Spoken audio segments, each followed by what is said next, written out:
Okay. What a friendly bunch. Isn't it great we get to do this on a chilly Wednesday night in November? Come on in. Okay. How many of you have been to one of these? We've done 3 now. You've been to one of these already. Okay. So most of you, there are a few of you who haven't been. For those who haven't been to any of them, why don't we go ahead and have our august rabbi introduce himself. Hello. I'm Rabbi Josh Kalev from CTJ in Manhattan Beach, and honored to be with you and answer your questions tonight. Wasn't that good? That was great. Thank you. That was great. Thank you. And I'm Pastor Mike, and I hope to live into the questions with you. I'm not sure how many answers I'll have, but we'll do our best. I would like to start the evening with a joke, and then a poem, and then we'll turn it over to the good rabbi. All right, Bill's here. Great. This is Pastor Bill. All right, so the joke goes like this. Why is it that so many rabbis answer a question with a question? And this was asked to a rabbi, and the rabbi's response was, "What's wrong with a question?" So, isn't that true? Okay. On a serious note, we'll move into this this poetry that is by Cynthia Langston Kirk. It's entitled "Stripped by God." What would happen if I pursued God?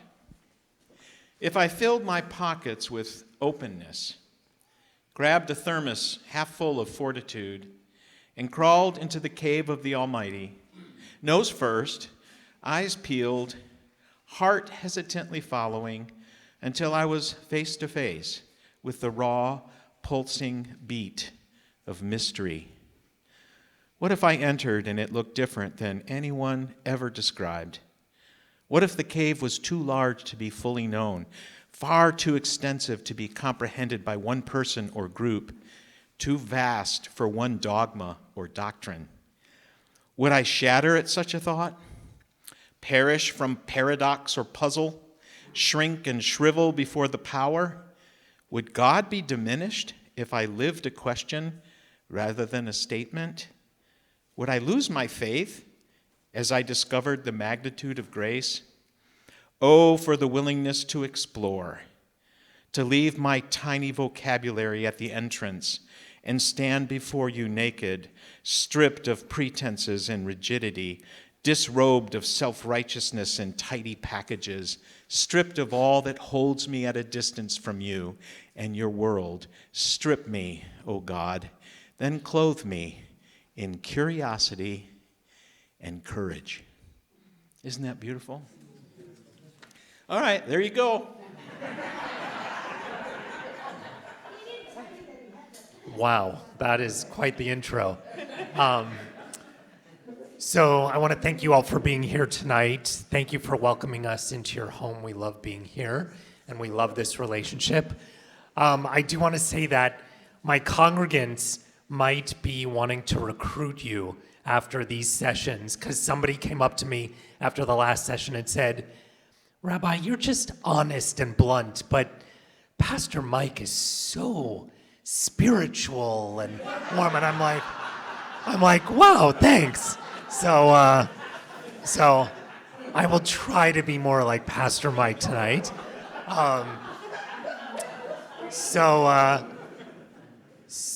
want to. We're still laughing. There you go. I thought I'd ask my own question tonight, given the way I spend my day. So I had a really rabbi's favorite kind of day. I started my day in a meeting, which is not a rabbi's favorite. But from there, I drove up the 405, which is also not a rabbi's favorite. But I eventually got to Mulholland Drive, where my alma mater used to be. Now it's a different owner of the campus, the University of Judaism, which was American Jewish University. Now it's the Milken Community Campus. So my school up on Mulholland Drive also has a mikvah, which we talked about last time, the body of water that we use for various life cycle ceremonies. And we brought a young girl there whose mother is not Jewish. And in Judaism, in our circle of observance, we recognize the mother being Jewish and then passing that on to her children. So her mother is not Jewish, so she needed to go into the mikvah to officially become Jewish. We can talk more about that, but it's a really joyous moment. It's a great moment. So we talked with her. She was so proud to be Jewish. She's having her bat mitzvah in a few months. And so we got to go to the mikvah, and she became Jewish officially. And then my afternoon, I met with an adult who has a 2-year-old, a beautiful family, and he's not Jewish, but he married somebody who's Jewish, and he would now like to pursue Judaism. So my day has all been about welcoming people to our faith, and given the size of our people, that's an exciting endeavor. So I wanted to ask you, what does it mean to convert to Christianity or to be a part of your church? If somebody came in and said, I grew up with no religion or a different faith, and they wanted to join you, is there a process, or is there a belief, or is there a system? What does that look like? Wow, great question. So they're sort of different categories, right? There's the idea that all are welcome here, no matter where you are on your spiritual journey. If you're an atheist, we have several atheists. Just had a book study with several men from our church last night, and there were atheists among us. And I love them, and they're wonderful, and they financially contribute to our church, and they contribute in other ways too. They are very welcome in our church. And they're like brothers to me. So there's that sense of, am I welcome here to love and be loved, serve and be served, know and be known? Yes, right? And everyone's welcome. Now, if you want to consider yourself converted or a baptized believer of Jesus Christ, we have a process for that as well. If you're an adult, you can meet with the clergy and bring your questions, and we do our best with the answers. And you get to a place where you say, okay, I think I'm ready. I think I'm ready to say, of all the different paths I could choose in this life to draw near to God, this one seems right for me. I want to chase after God by Jesus, through Jesus.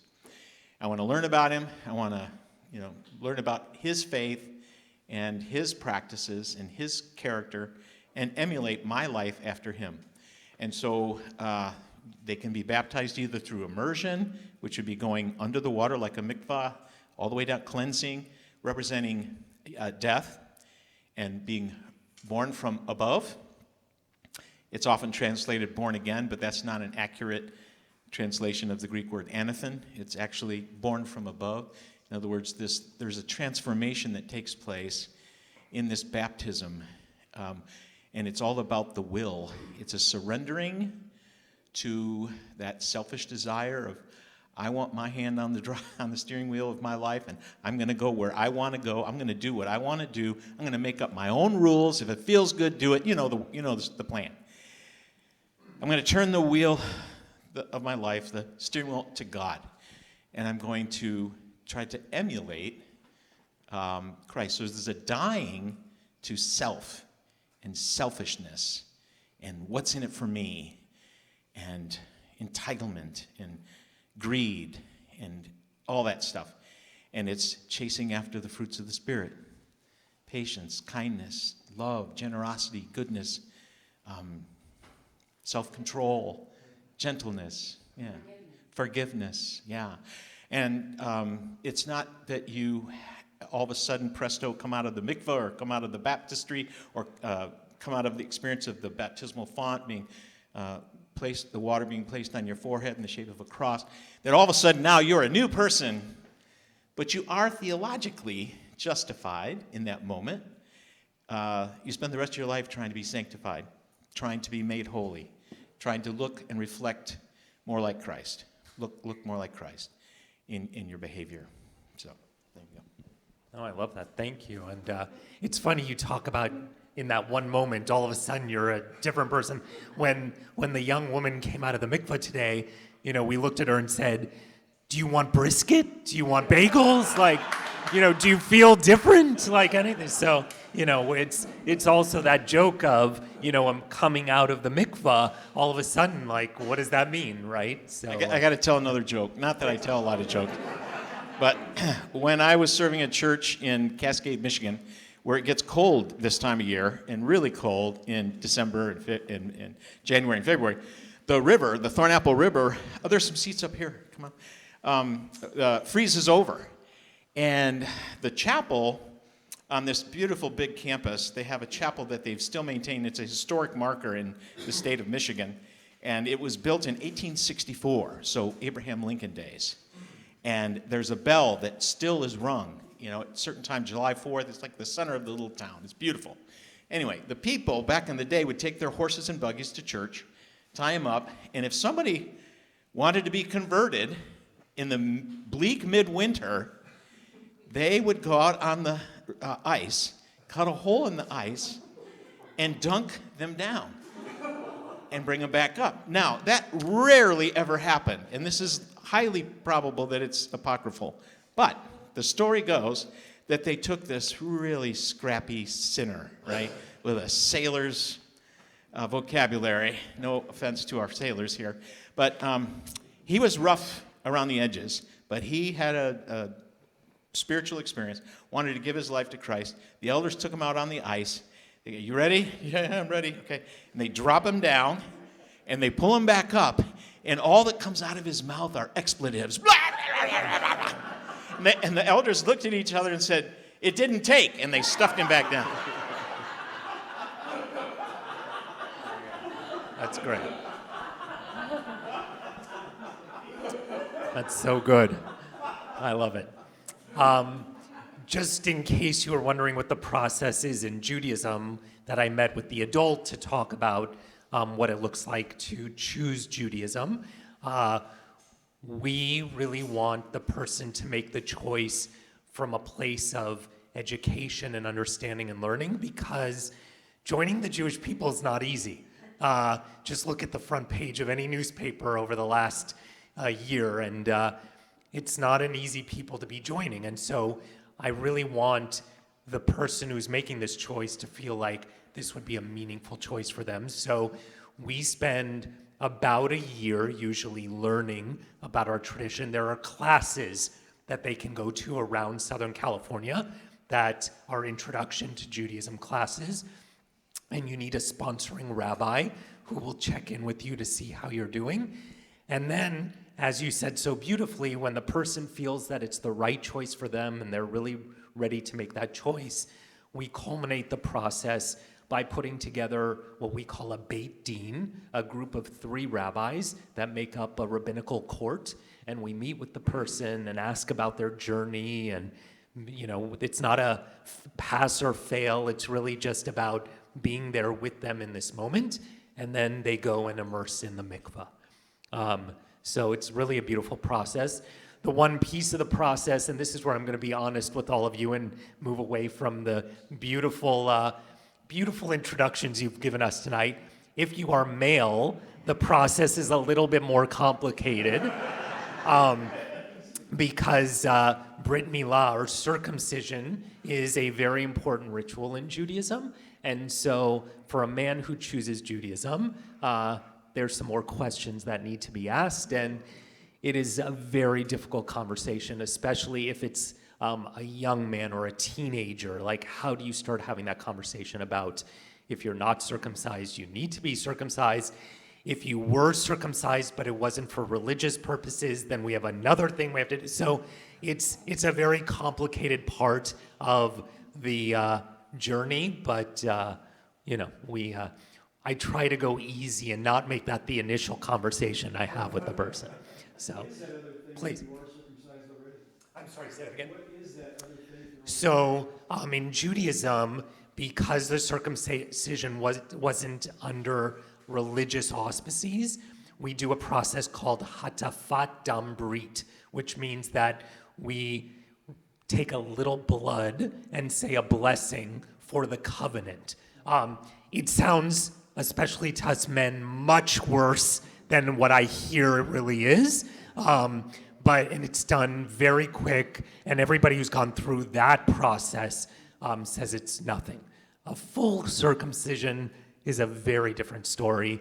And as we just read in the Torah a week and a half ago, Abraham did it at a very old age to himself.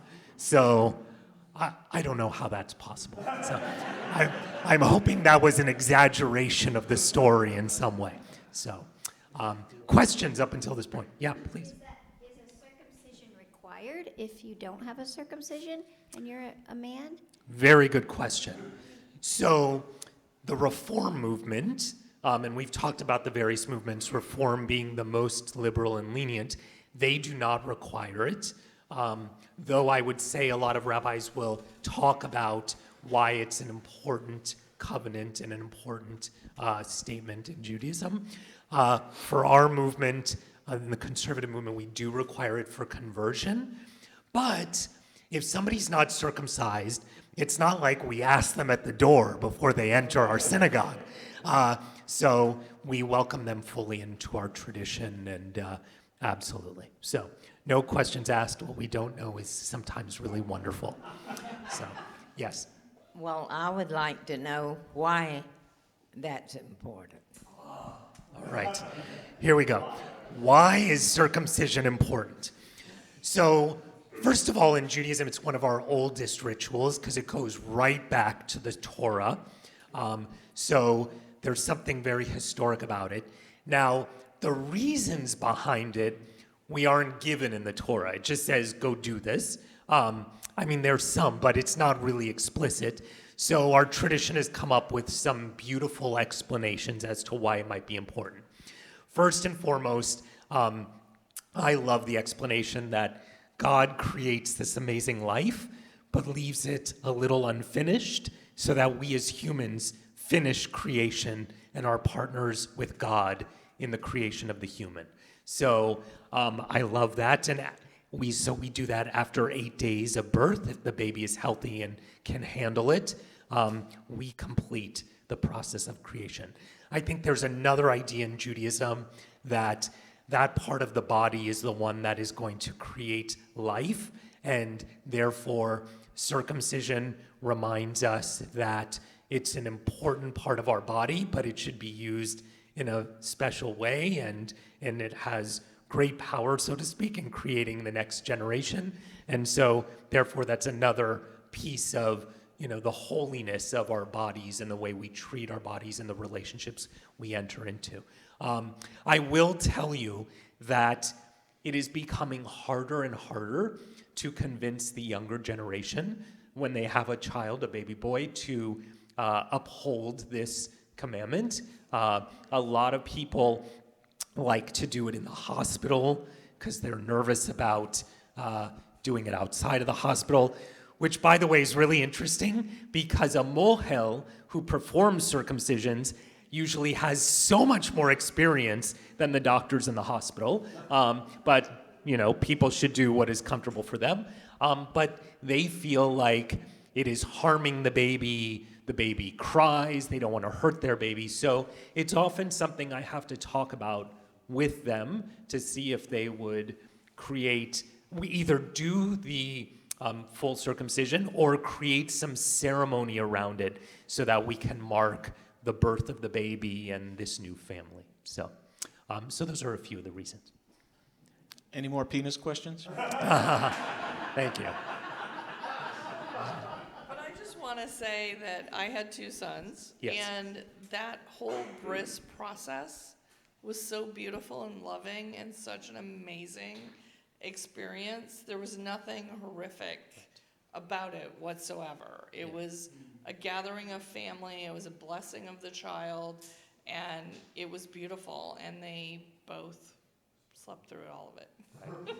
A little Versus Manischewitz. what I'm aware of occurs at the hospital, which Right. is a whole different experience. We have the trick of dipping a little gauze into Manischewitz and putting it on the tongue of the baby, and then they don't even know what's going on. So there you go. But yes, it is a really beautiful ceremony, and it is not scary or horrific in any way. Yes. My son grew up in this church, and in June married the dearest woman who was Jewish. And I'm wondering if you could address challenges from your congregation's point of view as to how the challenges that they face, maybe, because I don't know my daughter, I've known her for 4 years, but I still don't know her concerns necessarily. And I'm just wondering, what are the challenges for interfaith marriages? It's a really great question. So for many years, a lot of the Jewish world saw interfaith marriages as the death of Judaism, right? Oh my gosh, Judaism is not going to continue on in this family. But thank God in 2024, we really see it differently. First and foremost, I would say at our synagogue, about 20% of our families are interfaith, and they are some of the most committed, loving, amazing families I know. And the fact that the non-Jewish spouse is often willing to give us the gift of their children to be educated in Judaism is the most amazing, in my opinion. So I would say in the reforming conservative world, especially today, they really won't face challenges of being welcomed, of being fully integrated. There is one prayer at our synagogue that we do reserve for Jewish people to say and not for non-Jewish people to say, and that is coming up to the Torah and saying the blessing before the Torah reading. And the reason we do that is because the blessing says that you take the laws of the Torah as your own. And out of respect for their faith and not being Jewish, we don't want to have them come up and say these words when that's not their religion. So that's the only one piece at this point that I would say, at least at CTJ, that an interfaith couple, we would not have them do. But at their child's bar mitzvah, we have both the mother and father, regardless of their faith, come up and be up there and say the blessing and stand there and be a part of it. So in our world, we feel it's such a blessing, and often they are the most incredible families, in my opinion. In the Orthodox world, it gets more complicated. There are more things that, in terms of restrictions and things like that, but I don't know that an interfaith family would turn to Orthodox Judaism because of those challenges. They absolutely could, but it would be harder to integrate into those communities. So I wish them all the best. That's so great. Tell them to come and say hello if they ever want. So, please. If you're converting to Orthodox Judaism. Oh, good. Would you like to answer this? Because I'm speaking a lot tonight. So, Orthodox Judaism does have more stringent requirements for conversion. They would like to see that the convert keeps Shabbat, is Shabbat observance, so does not do certain things on the Sabbath, like driving in a car, shopping, working, those kinds of things.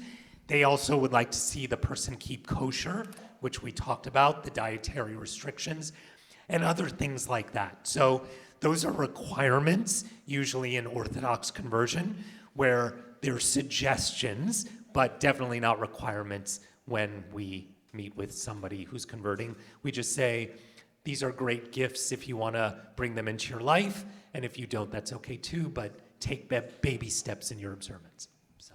Okay, I have a question about the bar mitzvah and bat mitzvah thing. And, All right. And the mother being the one who is everything. So many years ago, I was a preschool teacher, and I had a mother in my class who had converted to Judaism, and she wanted her son to be bar mitzvah. But they couldn't. She wouldn't because she wasn't born into the Jewish faith.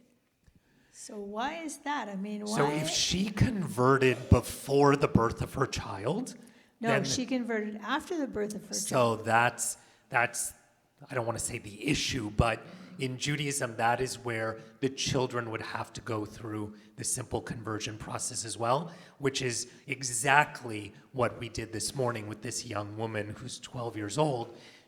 Her mother had her, and her mother actually never converted, so she's still not Jewish, but she just went to the mikvah. It was very simple. And So then she could be bat mitzvah? 100%. Okay. Well, Yeah. why is that? I mean, why is that? I don't get it.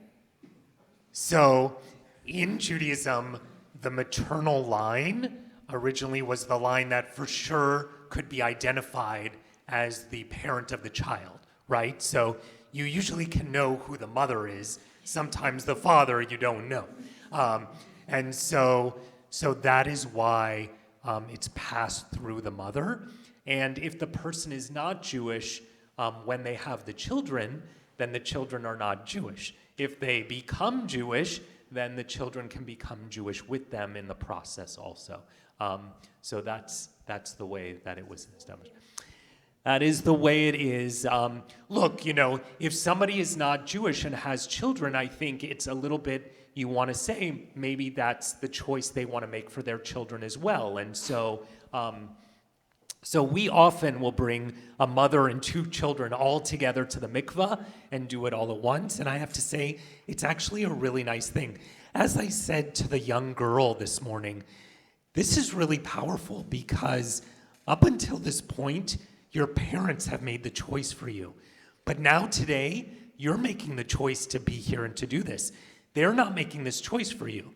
And I said to them, you cannot be telling her to do this. She has to be wanting to do this on her own. And so for her, it was a really powerful Jewish moment to say, yeah, this Judaism that I've been taught, it's mine, and I'm proud of it, and I want to celebrate it. And I'm doing so by going into the mikveh today. So after she has the mikvah, then if she has a child, that child could be the Totally Jewish, yes. And one of the really important teachings about conversion in Judaism is once you become Jewish, nobody is allowed to ask you about your non-Jewish past unless you want to talk about it. You are fully accepted into our faith as a full Jew, no questions asked. I would actually say you're more precious than people born into the faith because you made the choice to join us. But no questions asked. You are fully a part of our people. So thank you for that. Since we're on this topic, maybe the Christian representative would like to talk about the big issue of this in the New Testament, in the Gospels. Is that true? What issue? The question is, can you tell us a little bit about the issue of circumcision in the early Christian community? Paul and Acts. Thank you for that question, by the way. Thank you. Yeah, so the Apostle Paul, who wrote the epistles around 50, was Jewish, and he had persecuted the Christians. And then he had a conversion experience and heard the risen Christ's voice and decided to stop persecuting. Saul, why are you persecuting me? And he stopped, and he became, he was the one responsible for really transferring the religion of Jesus, which was Jewish, to the religion about Jesus, which is Christianity. Part of that shift involved now in Christ, as he would say, there is no Jew or Greek, no slave or free, no male or female, circumcised, uncircumcised. We're all one in Christ. So there's an active desire to say all are welcome. If you happen to be circumcised, great, but is not a requirement to follow Jesus. I circumcised my son, not personally. I was in the room with him as the doctor did it, or nurse, and it was a painless process from what I could tell, because they numbed him, and I thought, oh, it's so small. Is there anything there going to be left, afterwards when he was born? And I teased him about that today, but, I thought, Lord, is it? Yeah. But it wasn't out of a religious necessity. It was out of a health conscious sort of thing that we chose to do that.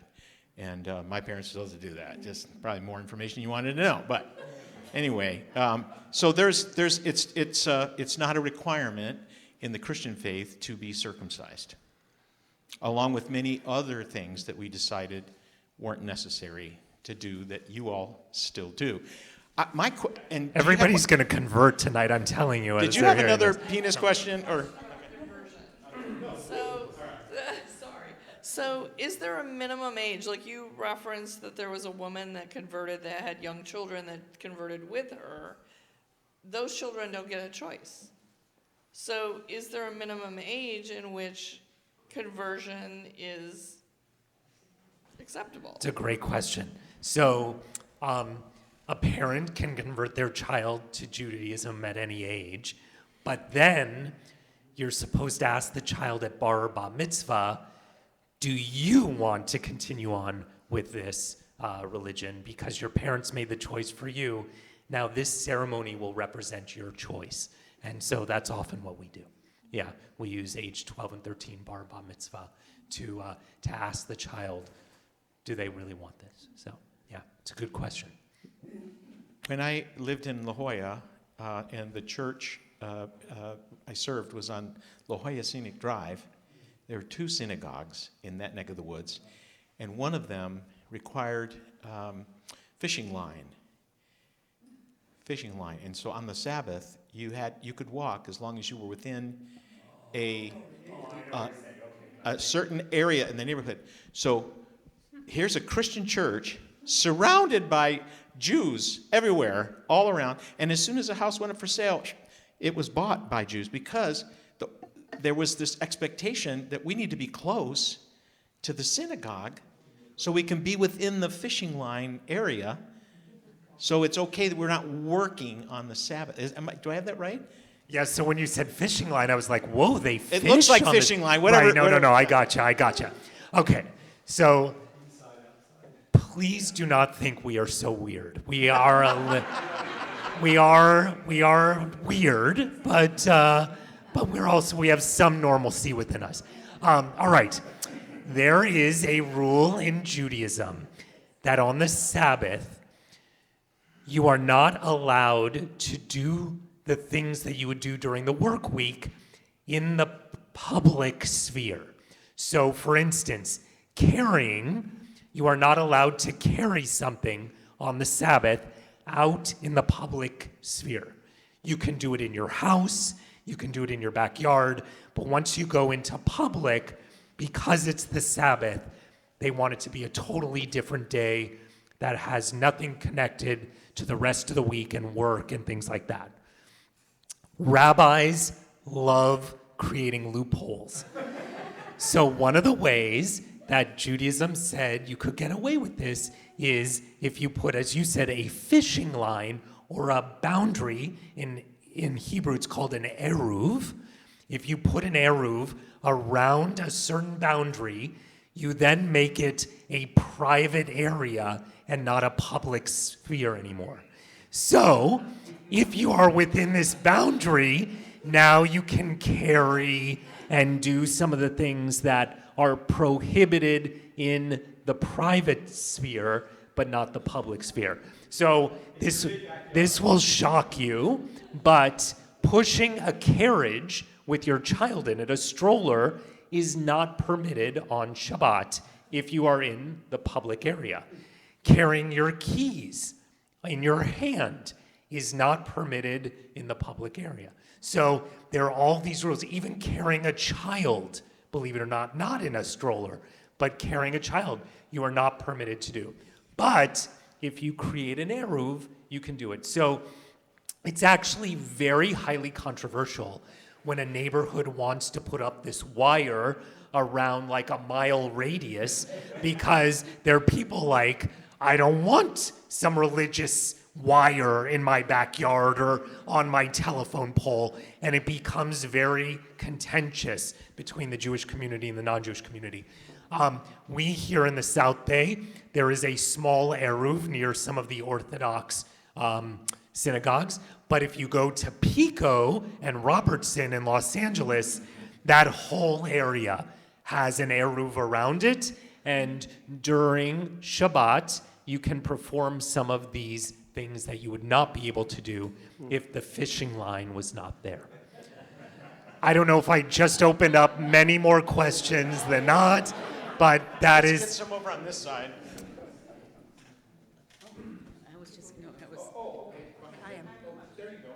I have a question that's off of the subject. What's the difference in our high holidays? We're waiting for the Messiah, and Christians waiting for the Messiah. What's the difference? Great. So I had a Messiah question on my list. So should we wrap up the eruv quick discussion beforehand, and then we'll go to the Messiah, which, yes. Gail, you are a part of my community. Do you have a question? Oh, please. No, I'm just kidding. Please. So we've seen, like, when we've gone into LA Yeah. on holidays, I notice that I see men pushing strollers, but I never see a woman pushing a stroller. So No. is that, Women are permitted as well. The rule applies for men and women in this rule for an eruv. It's the same exact thing. So why you've only seen men pushing the stroller, I don't know, but that's lovely. I will tell you, in LA, there's an 800 number, or do we still do 800 numbers? 888 maybe, I don't know, that you can call to make sure the eruv is intact. Because if, God forbid, it falls down or something happens to it, then you cannot perform these tasks. Yes, Gail, yes. There is actually. Yes, you have to look up, I don't know exactly. It's a very large area. So, I mean, it surrounds the whole community. I can send you the map of where it is. I'm happy to. No problem. You got it. There you go. On our tour. There you go. Just so you know, when I was a rabbi in New York, which I was for 5 years, I recall that in the Hamptons, in the upscale Hamptons, this was a huge issue. The Jewish community wanted it, the non-Jewish didn't. They fought for years over this fishing wire around the property. Yeah, so, thank you. All right, was there any other eruv questions? Yes. Oh, sorry. I'll let. Two questions. One I hope is fairly short, and the other one is just like, well, it's not a question, it's just like a thought. But the first question is like, so it's actually like this narrow, kind of almost invisible fishing line that people. Correct. And is it like marked with stakes or something? No, it's usually high up. They use like telephone poles and electrical poles, Okay. and they create the. And people just trust that it's there. Correct. Yeah, okay. Correct. So what you're reminding me of is really a beautiful, beautiful practice of mindfulness. Because you were talking about, the last time we were in this room, you were talking about eating kosher, and how much you really cherish it because it brings you into this mindfulness place of thinking about your religion as a priority regularly. And so I see this with the fishing line as similarly, which is in so many religions in different ways, right? Yeah, correct. It's this mindfulness practice that you do over and over again to get out of your ego, like Pastor Mike was saying, get off of yourself, get out of your dwelling like our human nature does, and focus back on God. Yeah. So I love hearing this. It's just another form of mindfulness. 100%, and I love the way you described it. My sister and her husband and their 2-year-old all live in Israel, and they are Shabbat observant, and They make sure there's an eruv before they go out. And I have to say, like, I'm always in awe of kind of the refresh and recharge they get from the 24 hours of the Sabbath. Saturday night when I talk to her, she sounds totally different than Friday afternoon. It's like they've had this family time, they've focused on each other, on themselves. It's been totally different from the craziness of the week, and they just come out of it ready to approach a new week with a whole heart and a full head. So it really is a beautiful practice. Talking about the mundane aspects of it sounds a little crazy, but you're right. It's just another really neat ritual in terms of how do we allow ourselves that moment to kind of clear our heads and be the best of ourselves. So that's really nice. Thank you. All right. Can we leave the poor Eruv behind? All right. Great. That was a great question. Thank you. Okay, we're going back to the Messiah. Do you want to talk about the Messiah first? Go for it. Okay. Yes. Oh, sure, please. I emailed in a question a few weeks ago, and what I specifically asked about, and I think it relates to this topic very much, is Isaiah.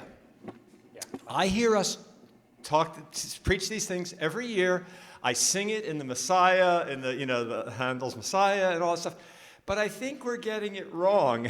I think some of them are actually mistranslations and all kinds of things. So I'm really curious about how Christians think about Isaiah and how Jews think about Isaiah. And I think it may be part of the same story.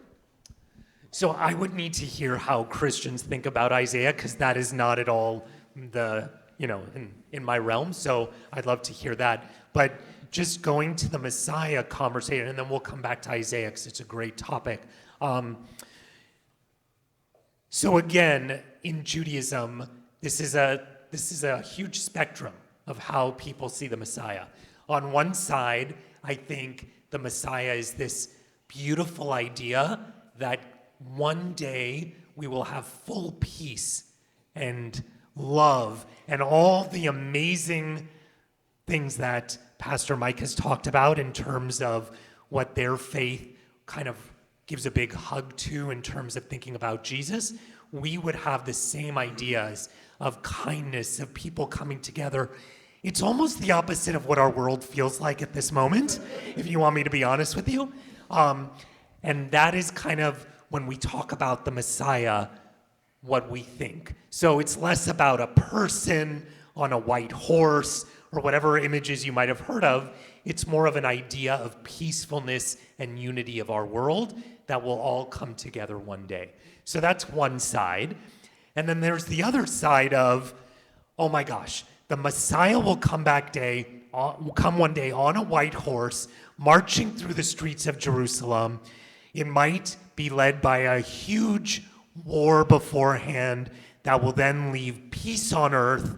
And on that day, all the dead will roll down towards the Western Wall, the Temple Mount. Their souls will be reunited with their bodies.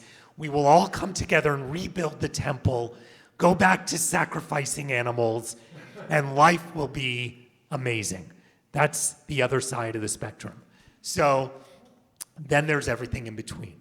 So I think for us liberal Jews, we are more on it is this beautiful idea of peace on earth. I personally do not want to go back to a temple in Jerusalem and animal sacrifice and all of that. But it is nice that during some of our prayers, during our wonderful Havdalah ceremony, which marks the end of every Shabbat, we talk about the Messiah. We talk about this idea that maybe in our actions every day, we can get ourselves a little bit closer to the Messiah coming to earth. But we've got to work very hard in doing that. And so I really like that idea of it still is a part of our liturgy and a part of what we do, even if we don't believe in this guy named Elijah walking through the door and bringing about the Messiah. So for us, I think today it's less about a person or some moment. It's really about getting to that place where our world can come together in unity, peace, and kindness. So I don't know if that answers your question, but. And the suffering servant question would, yeah. So in Isaiah, there's beautiful poetry or prophecy about this suffering servant that endures many similar rejection and physical pain. And what Christians have done is reappropriated that for Jesus and said, see, Jesus is the fulfillment of this suffering servant described in Isaiah. We do that a lot, especially Matthew. Gospel of Matthew. He had a Jewish audience, and he would take stories from the Hebrew Bible and add that to his gospel. It's just part of his particular way of writing. It was really important for him to help his Jewish audience to connect the movement with the stories from the Hebrew Bible. And so that's one of them where Christians have reappropriated that text. And for many, that is, there's nothing scholarly about it. It's just something that they choose to do. They read into that text Jesus and his suffering on the cross. I've learned from you tonight that we share a lot more in common with our view of Messiah than I thought. I mean, I have preached all my life this idea that the Jewish understanding of Messiah is one of a mighty warrior coming not on a donkey, as our Jesus did, coming into Jerusalem on a mighty war horse, and violently overthrowing the Roman Empire and the oppression and restoring the Davidic reign and so I would often juxtapose our understanding of the Messiah relative to only that view of the Messiah, and you've presented a whole spectrum of Jewish understanding of Messiah. And on the liberal side of it, it's very much a part of what we see. Jesus is the Prince of Peace, so we would say the Messiah is the Prince of Peace. Rome had the Pax of Rome, Pax Romana, the peace of Rome. That peace was no peace. That peace was through military might and the fear of death and the fear of being crucified. You better do, what you're supposed to do and pay your taxes, which were exorbitant, oppressive, right? Peace, but at the cost of death. Whereas Jesus comes in as a totally different concept of peace. Peace through love. Peace through loving your enemies. So I've learned something. Is there still a thought in Christianity that the Messiah will come back? Yeah, so there's this whole other, you can get on the internet right now, and you can find all kinds of websites that will tell you every hurricane, every tornado, every earthquake, every natural disaster, every war, every person that gets into power, it's all part of this clock, this apocryphal clock, the end times clock. And they're trying to do, I'm preaching on this Sunday, actually. I'm going to allude to the text that talks about Jesus himself says, nobody knows the hour, the day or the hour, except for, he says, the Father. Not even he knows. Jesus knows when this wonderful, beautiful, peaceful reality will come, right? But there is the expectation that there will be a second coming. And you're waiting for the first one. We think we already got it, right? But that there would be a second coming. Yeah. Yeah, Beth, please. I just wanted to say, so the whole process in Judaism of Aliyah, moving to Israel, to be closer to Jerusalem, so that the resurrection is sooner for those individuals that are closer to Jerusalem than those that are apart. So there is the thought that you want to be as close to Jerusalem so that if one day the Messiah comes, it'll be a very short trip for you. It won't be a long flight. So if you look above the Temple Mount, there is the largest Jewish cemetery in the world there. That cemetery costs 100 times what we would pay for a plot here because everybody wants to be there, because it's a very easy roll down the hill to the Temple Mount. So for those that really do see the Messiah and resurrection as a part of their ideology, they really do want to be there in that cemetery right above the Temple Mount. So, yeah. I'm just curious, how many people have been to the Mount of Olives and have looked down on the Temple Mount and seen the cemeteries in between? Yeah. Quite a few. Yeah, it's a lot. Question? So you talk a lot about Jesus, but not the Father. Like, that's God, right? So why do you not spend more time talking about the Father? See, for me, God is just a spirit.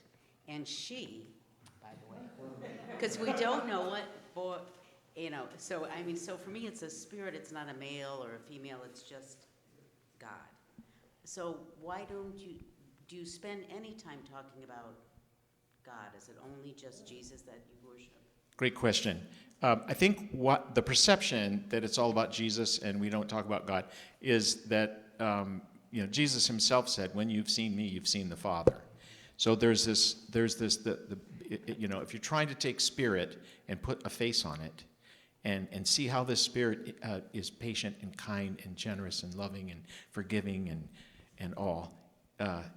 Look at Jesus, because when you see Jesus, this is the spirit embodied in a human being that was so godlike that people said, that's God, or that's the Son of God, or that's, and interestingly, people who aren't even Christian will look at the person of Jesus and say, now that was somebody pretty profound, historically profound, that to do the things that he did, at least according to the Gospel of Luke, he was like one of the first feminists, lifting up women and lifting up the poor and tearing down barriers between.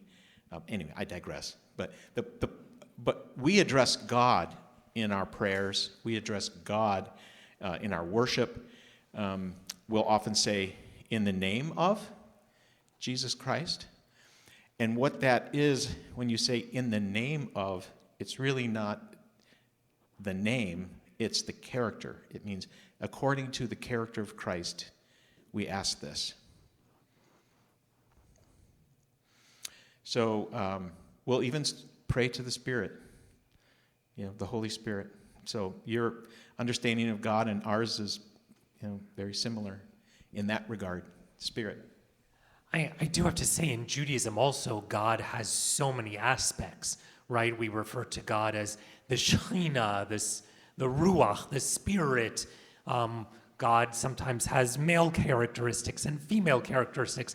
And I think, that's because us humans need those characteristics to be able to feel or understand what God is. But there's so many aspects to God that I think it's really not so far apart in terms of sometimes we refer to God as King or Father. Sometimes we refer to God as the Queen or the Spirit. So it's not so different in the way we refer to God as well.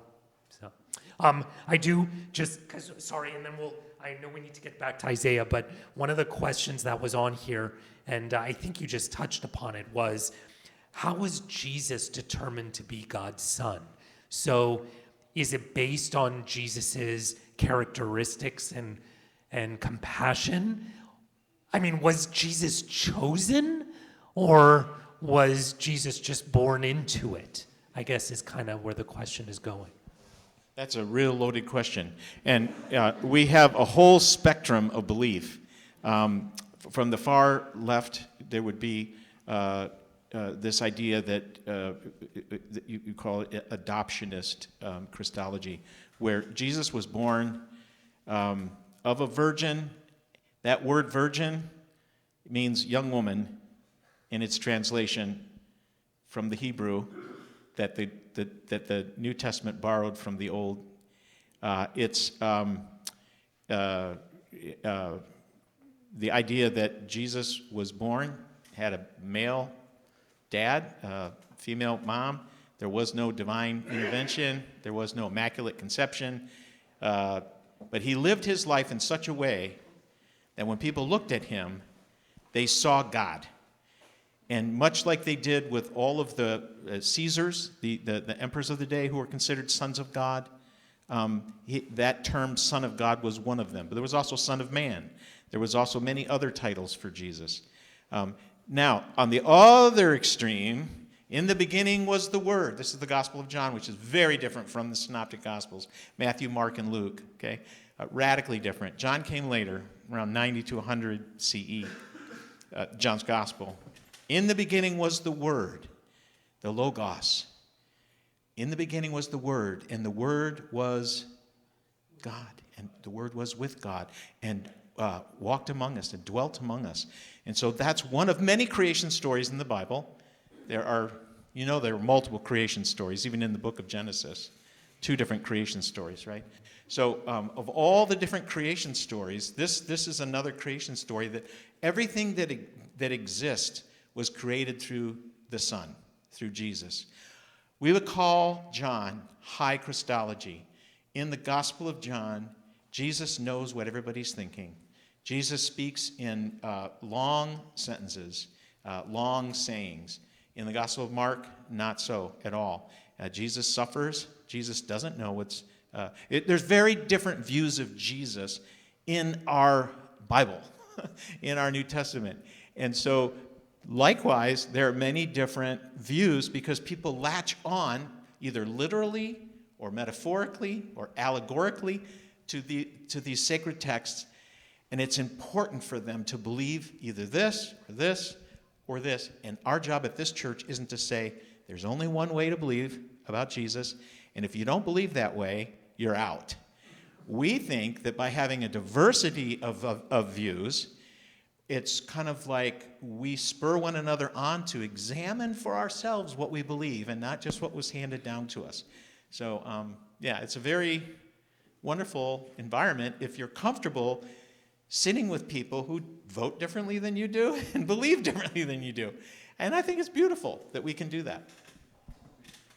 So getting back to Isaiah, at least from a Jewish perspective, again, there's a whole range of the way you read the Bible, but I would say most in my community would see Isaiah as a wise person who had a message to share with the Jewish people of, you do good, this is what's going to happen. You do bad, this is what's going to happen. And when Isaiah talks about somebody who suffered, did they bring that upon themselves? Did Isaiah hold that up to the Jewish people as a model to say, do good, otherwise this could be you? Those kinds of things. So we don't read it the same way that you do in terms of the theological piece of it, but rather that Isaiah has a message for the people back then who were really suffering and in exile and needed to, have a message of hope, and then we read that today as well in the same way. So. Was he talking about the Messiah as you read it? Not the way we read it, no. It wouldn't be possible to have a Messiah hanging on a tree. That would be to be cursed, and you can't in the Jewish. Am I speaking out of turn? No. That for the Jewish people, there were so many things about Jesus that didn't align with the understanding of what a Messiah would do and be, and one of them was, if you hung on a cross, you were somebody who was cursed. The Deuteronomic historian, the documentary we don't need to go into all the different, we could if we wanted to, the Elohim and the Yahwist and the priestly and the Deuteronomic historian influences of the Torah, but from a Christian perspective anyway, it wasn't written by Moses. Moses didn't write about his own death and yada yada. But but it's a culture, it's a whole group of people that had different views of God, and they had different understandings and different theologies, and it's this beautiful mix-mash of views of God. And to say, well, what's the biblical view of God? Pick which scripture you want to pick. There are all different kinds. What's the biblical view of marriage? There are all kinds of different views of marriage in the Bible, right? So this naive notion that there's only one way of understanding God or Jesus or marriage is naive, because that there is no one biblical view of marriage.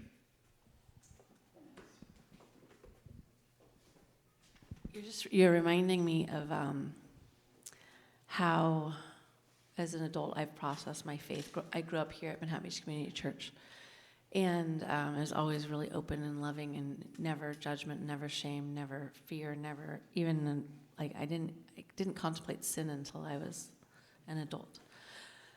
But what's so interesting to me is, as I've really dug down to like the heart of Jesus Christ, and the essence of him, is that like a lot of the things around our religion are man-made, and for him, he never turned anyone away, anyone.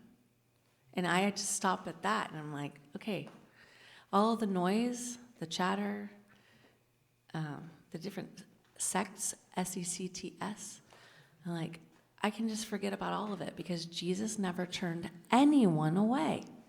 That's the end of it for me, and it simplifies it for me. Did you have more internet questions? Because I've been getting a little bit of little feedback saying, "Hey, my question hasn't been asked yet." Okay, so I can go through them. This is what I have. I took the wrong sheet out of the copy machine, so it's on my phone. I apologize. All right, I'm just going to go down the list. Here we go.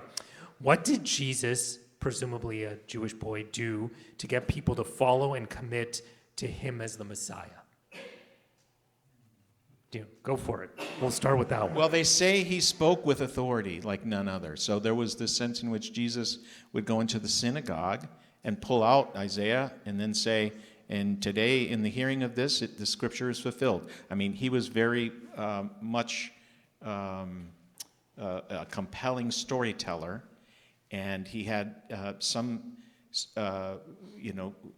again, where you are on the spectrum, right? Either you're way over here and you don't believe Jesus had any power to heal anybody, and that was written about him later by the church to encourage people to follow Jesus, because he was a miracle worker, raised Jairus' daughter, and raised Lazarus from the dead, and walked on water, and stopped the storms, and did all of that, healed the leper, whatnot. You've got people that are like, yeah, that's, Thomas Jefferson's included over here, right? All that supernatural stuff didn't happen. And then you got all the way over to the other side, literally everything had to have happened exactly the way the different, stories talk about Jesus having this healing power. So you can imagine crowds would, gather around somebody who is healing. But Jesus himself talked that whole thing down.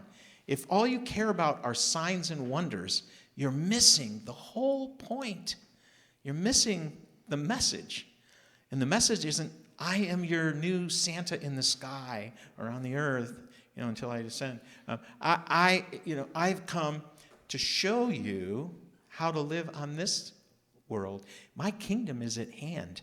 The reign of God, people think, it's all about, as long as I get where I need to go when I die, that's all I care about with religion. Get me into heaven. Jesus was all about this world, treating the poor, the hungry, the outcast, the lame, with compassion and love. So I think, for me, I'm more over here saying that what drew the crowds historically, probably, was his amazing ability to take Scripture and bring it to life. Not the letter of the law, but the spirit of the law. So he did fudge quite a bit on the Sabbath, and he would do things that he probably wasn't supposed to do. But it was all for good. People were hungry. People needed healing, and so on. And so I think that's, for me, what drew people to Jesus was he was the essence of divine love in flesh. Now, way over here say, well, what drew people to Jesus was the fact he could take 5 loaves and fishes and feed 5,000 people. That's why they gathered, to see the miracle, to see the show. And knowing what I know about the masses in America, maybe there's some truth to that too. Not everybody has good intentions in following Jesus. And even today in the church, we have people that go to churches to see what they can get out of them. And they come with a mindset of, what are you going to do for me? As opposed to, this Kennedy's saying, to ask not what you can get from your country, but what you can give. I slaughtered that, but you get the sense, right? There's that sense of Jesus gives sacrificially. We too are to emulate that. So, thank you. This question, when I read it, made me tear up a little bit. It's such a nice question. Is there anything else we as a faith community can do to support our Jewish friends? I thought that was a really, really sweet question. Those that are Jewish out here can answer this probably better than I can. I think one of the important things to remember about being Jewish, which I don't know if this is true in the Christian faith, so I apologize if it is true. I'm not making any assumptions, but we are truly a family. So that when a Jew in Antarctica gets hurt in some way, and we hear about it here in the South Bay, it really affects our heart. Like, we feel like one of our family members has been hurt. And so when you hear about what's going on in the world of anti-Semitism, of all the horrific things, and let me tell you, this past week, there have been some pretty horrific things, it feels very personal to the Jewish community here. So I guess what I would just say to you is, instead of thinking about Jews in Amsterdam getting beat up, and that's thousands of miles away, it still hits home like it happened here in Manhattan Beach. And it's just built into the Jewish DNA that this notion of peoplehood and community. Maybe it's because we're so small, maybe because we've been through so much difficulty, but I think for most Jews, there's this interconnectedness that when you hear about something far away, it hurts our souls here too. And just by coming up to us and asking that question, or giving us a hug, or letting us know that you heard about this and you're thinking about us, that means the world. So I just wanted to start with that. And I don't know if there's anybody else here who's Jewish who has any other things to add to that. But just asking the question for me is pretty amazing enough. So thank you to whoever asked that. I know that the question came up of the cost for security, and one of the observations that one of you had a couple weeks ago was, where are your security guards? You don't have any security. You're like, yeah, we don't need to worry about that. And to get into your synagogue, we had to go through a couple of security guards, and at the end, maybe because I stayed too long, they had to unlock the door to let me out, right? We are curious about, what does that cost? And would there be a way that we could help financially cover the 2 times that what on a given night, to do a talk like this, what does it cost you? Thank you. That's very sweet, but it's our honor to have you come to our community. So you should know that for our synagogue, for our members, as well as the preschool that rents from our community, but we're very connected in many ways. I am married to the founding director of the preschool. So, but a lot of our families are together. Between the 2 communities for the year, we spend between $220,000 to $250,000 to have security protect our community. That is not a joke. That is more than the entire budget for our Hebrew school of 200 students who meet in our building. So it is just the reality. We were one of the last synagogues to go to armed guards because that was a big discussion in our community. Do we want somebody with a gun at the door? But as the world progressed, we eventually got to the place where that is necessary and needed. So the preschool has an armed guard from 7:30 in the morning till 5:30 at night every day during the week. And we have armed guards when we have events in our building. For every bar mitzvah, we have 2 of them. We have just this amazing our security company that's become like our family that is at our building day and night. And it is a very sad reality because I can tell you, and this is one of the stories that breaks my heart the most, we had a gentleman who was dressed in African clothing, which was beautiful. He had this beautiful robe on, a headpiece, and he one day came to the door, and the guard had walked down the street a little bit, and he was trying to open the door. It was locked, and of course, I'm behind the door. I don't know who this person is kind of trying to open the door. I'm getting nervous. I call the security guard. He comes over, and it's this big interaction, and all this gentleman wanted to do was come to our Saturday morning service and show his support for our community. And this was the way that we welcomed him. It was so embarrassing, but it's also the reality of the world that Jewish communities live in. If you go to Los Angeles, you not only have armed security guards, you have metal detectors, you have checking under your car with a mirror like you're going to an embassy. It is a really sad state of our world, and that's what we live with. But we want to keep our building open and be vibrant and keep our kids and families secure, so we do what needs to be done. But it is a very sad reality. Please. Do you have any understanding of where all this anti-Semitism came from? Well, it's not from the, it's not. Do you have any does the Jewish community have any understanding of where all this anti-Semitic feelings came from? It certainly doesn't come from the Jews. It's a it's a really question we have for. Look, it's a really big question. If you look at anti-Semitism over the years, right? It's probably the oldest hatred that exists in our world because it goes way back. I think the amazing thing about anti-Semitism is that it can morph into whatever people want, right? They have called us socialist, communist, capitalist. I can go down the spectrum of every contradiction that anti-Semitism has ever been. We are the most powerful people or a weak people. We control the media and we control the banks. It's just throughout time, it seems like the Jewish community is an easy community to be the scapegoats for whatever ills are going on in society.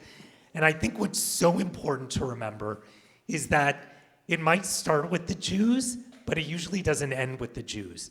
Like when there is this uproar of hatred against Jews, it then often bleeds into other communities.